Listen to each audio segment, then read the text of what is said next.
Remember when JoJo Siwa was just that kid with the big bow and the dance moves? Well, now she's calling herself the inventor of gay pop and casually talking about bedazzled bulges. Let's break down how JoJo went from a childhood icon to, well, whatever this is now. She started as a hyper dancer on Dance Moms, then blew up on YouTube with rainbows, bows, and boundless energy. But things took a turn when she showed up on the Tuah podcast, leaving everyone wondering what happened to the JoJo they thought they knew. You'd think a chat between two internet stars would be fun, but this episode feels more like a chaotic detour through an awkward town. It's almost as if JoJo is speeding toward the classic child star meltdown we've seen way too often. So is this still the same JoJo we grew up with? Or has fame finally burst her bubble? Honestly, I'm not sure, but I can't help feeling uneasy about what we're about to find out. JoJo's bubble didn't just pop, it exploded into a glitter-filled mess of awkward conversations and forced laughter. You wouldn't believe it, but somehow, peeling oranges became the most captivating part of their podcast. That's the level we're working with here. In what's supposed to be a meaningful conversation, JoJo and Tuah Girl end up giggling their way through the shallowest topics imaginable. Instead of diving into anything remotely interesting, they spend time talking about their icks for men. What are your men icks? I only have one. I have 2 icks for men. Basically pet peeves dressed up as insights. And yes, there's also a whole bit about peeling oranges. I have 2 for men. Peeling an orange. What? Picture a man peeling an orange.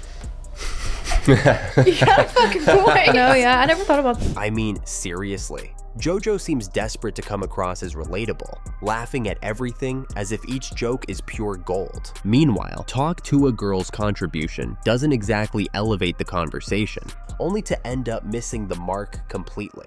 What makes it worse is JoJo trying to weave some deeper message into the nonsense. She says things like, "One thing about me is I like to stand up for people who don't fit in."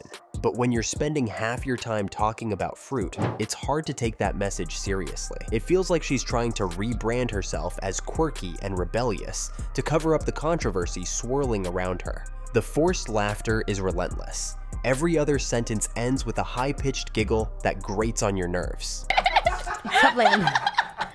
It's as if they think if they laugh enough, no one will notice how pointless the conversation is. And somehow, this junk food content is what's going viral. While people like Joe Rogan are out there having real conversations with scientists and philosophers, we're stuck with this glitter-coated fluff. But hey, people can't seem to look away. At one point, JoJo almost touches on something meaningful, her time on Dance Moms. Just as you think she's about to get real, they veer back into more giggles and pointless chatter. It's like watching a glittery train wreck unfold, with each derailment more baffling than the last. And of course, JoJo addresses her controversies in the most dismissive way possible. Just when you thought oranges and icks were peak awkward, JoJo switches things up again. The bows are gone. And in their place, bulges. It was definitely something I've never seen before. Like the bulge? Dude, where the fuck did you get that? The stone bulge? Yes. The stone bulge is...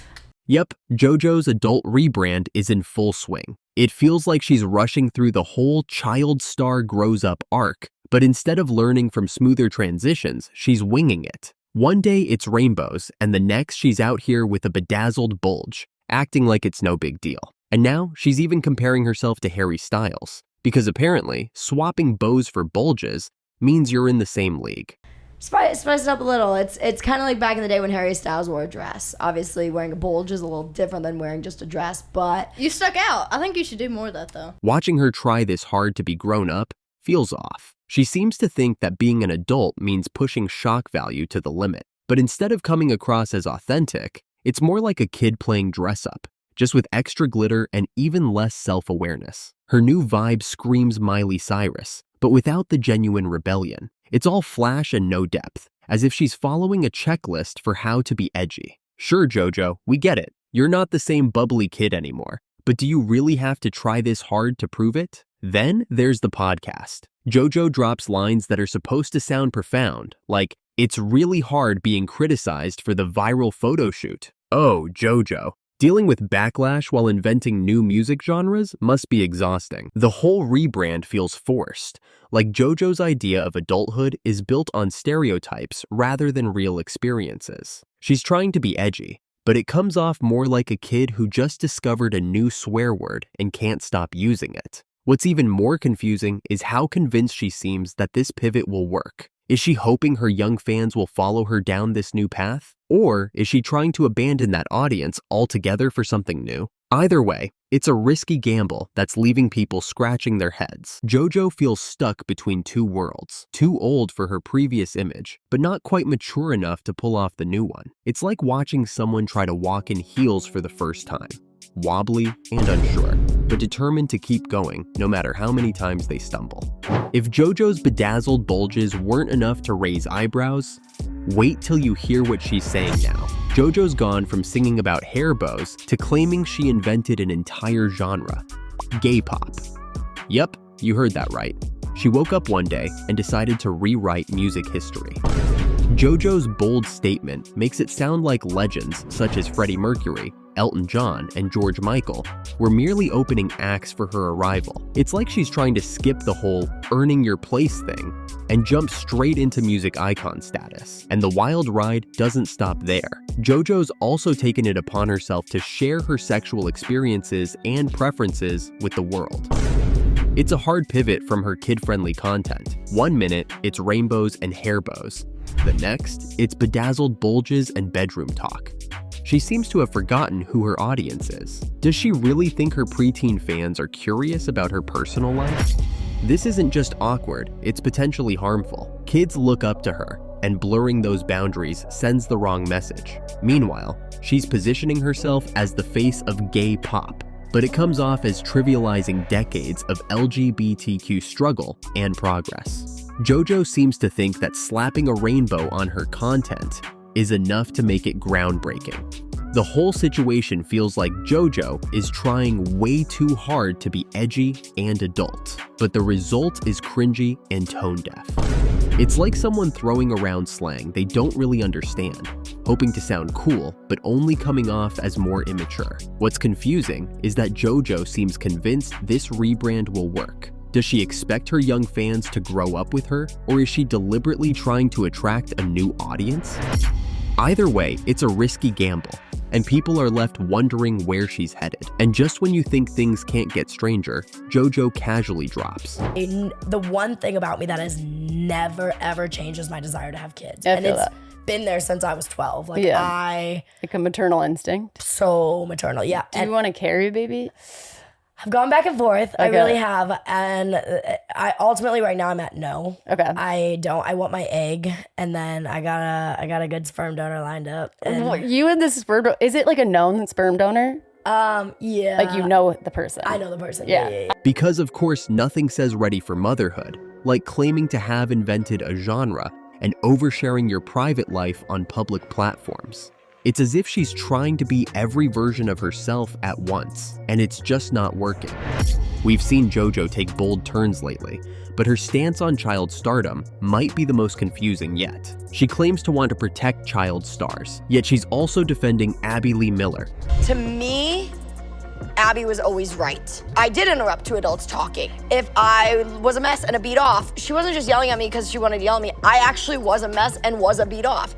The very person accused of mistreating kids on Dance Moms. It's like JoJo forgot everything that went down on that show. She says things like, "You have to remember where you came from and the people who took a chance on you." Sure, JoJo, because defending someone accused of traumatizing kids is the perfect way to show gratitude. It doesn't stop there. JoJo is even part of a documentary about the mistreatment of child stars. How does that make sense? She's playing both sides, and it's not a good look. To make things more confusing, JoJo insists her childhood in the entertainment industry was all sunshine and support, while her peers share stories of trauma. The reason I left Dance Moms was because my former dance teacher made fun of a medical condition I have. And if you watched a video that I released on my YouTube a couple of years ago, I have a condition called silent sinus syndrome. Some might say that it wasn't that serious what she said, which I would disagree. She was really rough on me that year. She talks like everything was fine in her world. It's as if she's living in her own bubble, totally disconnected from the reality others have experienced.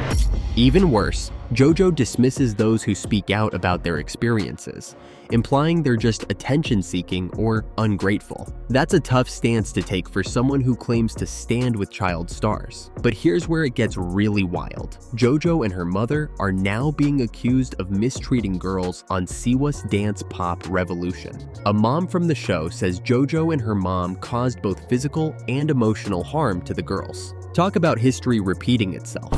JoJo's actions suggest she's becoming exactly what she once claimed to stand against. Instead of protecting child stars, she seems to be perpetuating the same toxic environment she criticizes. What's baffling is that JoJo doesn't seem to recognize the connection between her own behavior and the exploitation she talks about in the documentary. It's like watching someone walk into a glass door over and over again, unable to see what's right in front of them. And to top it off, JoJo uses her experience with Abby Lee Miller as some kind of twisted justification. She says, One thing that I've learned, like really working insane in Hollywood, is that that's normal. And it's like, it's scary that that's normal, but that taught me how to survive in the industry. I mean, it truly is so tough. Taking life advice from someone accused of harming kids makes perfect sense. All right, so we've seen JoJo go from bow-wearing kid star to whatever this is now. The podcast with Tuah Girl, total cringe fest. They're out here giggling about peeling oranges and icks for men like it's groundbreaking content. And don't even get me started on JoJo's claims about inventing gay pop. Seriously? It's wild how this kind of stuff goes viral these days. We've got real issues in the world, but nah, let's talk about bedazzled bulges instead. JoJo's over here saying things like, So I have been a bottom for a very long time. I'm definitely was like always bottom, like always never fucked around being top, like always bottom. and we're all just supposed to nod along? What happened to actual conversations? In a world where cringe is king, JoJo Siwa just might be the queen we deserve. But is that really something to celebrate? I don't know about you, but I'm kinda scared for what's next.